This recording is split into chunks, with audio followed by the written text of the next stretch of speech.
Venom number 25 by Al Ewing was published few days ago with this impressive cover showing Eddie Brock fighting Dr. Doom. After bonding with Bedlam, Eddie went to Latveria seeking Dr. Doom's time machine to enable him to physically travel in time and save his son Dylan. Doom, however, refused to give Eddie the machine, forcing him to try to take it by force. During the fight, Eddie broke the machine's platform, which sent them both hurtling into the time stream, where they ended up landing in the Cretaceous period. Doom then attacked Eddie for insulting his hospitality back in Latveria. But Eddie told Doom that he forgot that he had Bedlam as backup, then bonded with the symbiote. But then they were both interrupted by a symbiote T-Rex, who called Eddie by his name and charged at them. Doom thought that Eddie knew about the T-Rex, but Eddie said that he had no idea what was going on.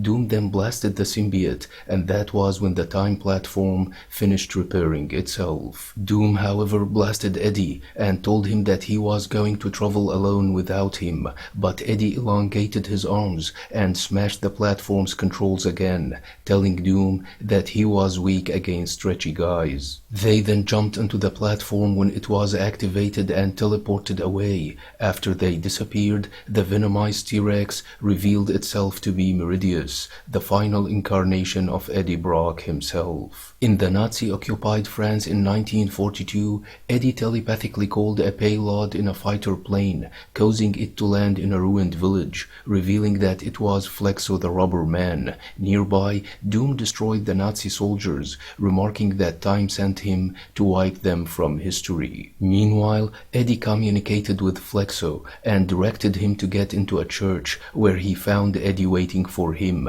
Eddie told Flexo that it did not matter what kind of symbiote he was, cause he is the King in Black, who has full control over all symbiotes. He ordered Flexo to protect the civilians in the basement, while he wanted to try to calm Doom down, but Flexo did not respond, forcing Eddie to get into his mind, where he found a memory of a soldier and a general discussing Flexo's mission to assassinate Hitler himself. The general told Flexo not to be seen or sidetracked, but Eddie realized that he just sidetracked Flexo when he called him, and if he hadn't distracted him, he would have got the mission accomplished as ordered. Terrified, Eddie rushed out of the church and called Doom, who did not pay him much attention, and told him that the time platform repaired itself again and was under his command, and that once he gets done with the Nazis, they will move to the present, where Eddie would be executed. But Eddie told Doom that they gotta stop themselves from coming to France, and Doom said that in this case they would wipe themselves from existence. Eddie said that this would be good,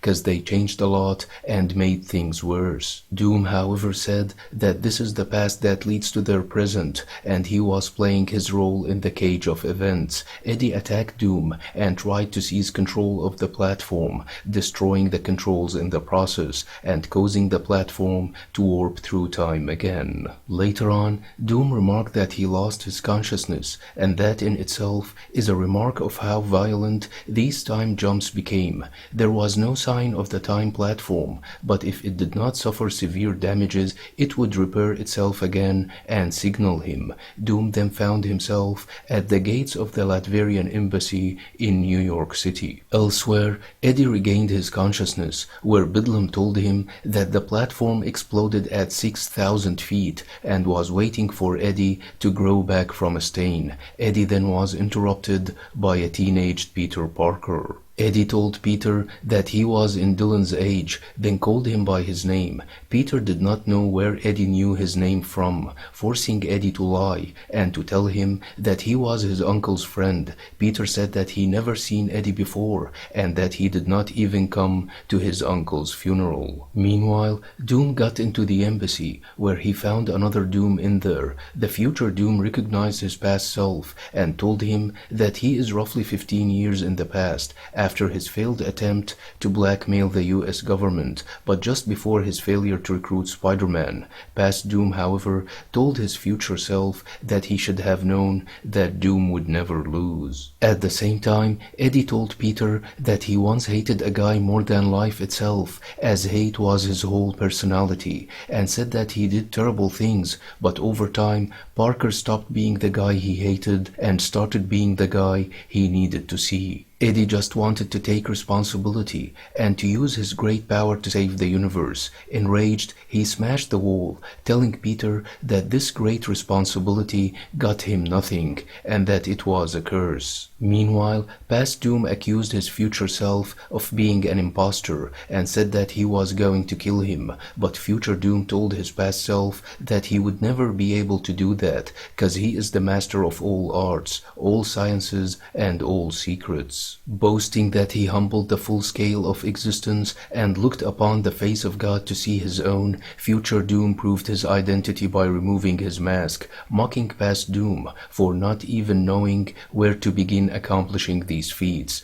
when he has yet to save their mother from hell. Past Doom attacked his future self, remarking that he would wipe him from existence, but future Doom easily blocked his attack and put him to sleep and erased his memories about this confrontation, cause he would not have rested until he had destroyed him. While Peter was gone to get Eddie some help, Doom arrived and told Eddie that he would not give him his time machine, but there were other time machines that would help, and teleported into the far future where they landed on Kang's ship. Eddie told Kang that he wanted a time machine, but Kang told him that he could travel through time with his mind, as allowing him to travel physically would clutter things up, and Eddie said that this was the point, mockingly saying that Kang should give him the time machine cause they are best buddies. Kang summoned 3 copies of himself, telling Eddie that he had a long way before becoming his buddy,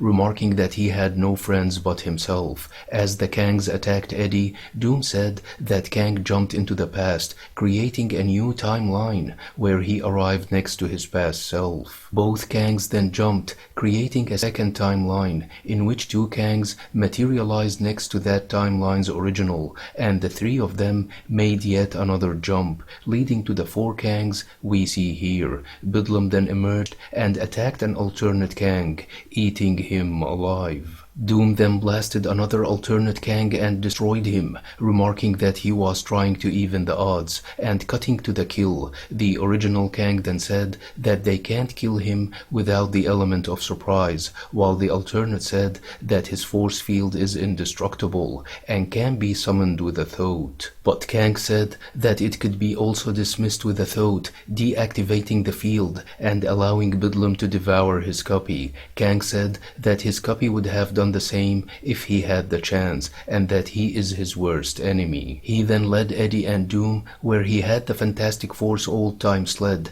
Kang offered it to Eddie for a price, the same bargain he made in Limbo, a piece of his symbiote in exchange for help. Bedlam warned Eddie that it was either a trick or a trap, but Eddie agreed and gave Kang a piece of the symbiote, then took the machine and jumped through time. Doom then asked Kang about his need for another symbiote, although he had many in his keep, and Kang said that Bedlam is a very special symbiote and not like the others. At the Garden of Time, Meridius and the other Kings in Black watched Bedlam fighting with Finnegan, with Meridius allowing them to fight, cause they are Kings in Black, minds without bodies, in a garden of bodies without minds. But before he finished his sentence, Eddie's time machine rammed into him and destroyed his manifestation. Eddie, who bonded with Bedlam, told the Kings in Black that he just crashed a time machine on their boss and turned his goo into powder, and that he was not going to go easy on the rest of them. Meanwhile, Dr. Doom took his time machine and traveled to New York City in the near future, where he observed a battle between Eddie and his son Dylan, the current host of the Venom symbiote. Doom said that scientifically speaking, he knows that a fight like this could go any number of ways,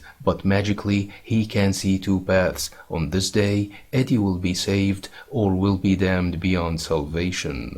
Doom, who was determined to destroy Eddie, decided to tip the scales and traveled back to the ruined French village, where he found Flexo, who thought Doom was Eddie, but Doom told Flexo that Eddie was fighting a war against his own future. Doom said that Eddie would fight his own destiny into submission and would eventually learn that destiny bows before doom. He also said that it was Eddie who broke Flexo's destiny, and when the time is right, Flexo will be Doom's hand of vengeance against Eddie, and his son Dylan would be his weapon to achieve that. Doom considers Kang a real enemy, while Eddie is no more than a thug who invaded his nation, abused his hospitality, and spoke to him as his equal, and for that, Eddie deserves to die. Hope you like the video. Don't forget to subscribe, share, and like. Thanks for watching and have a nice one.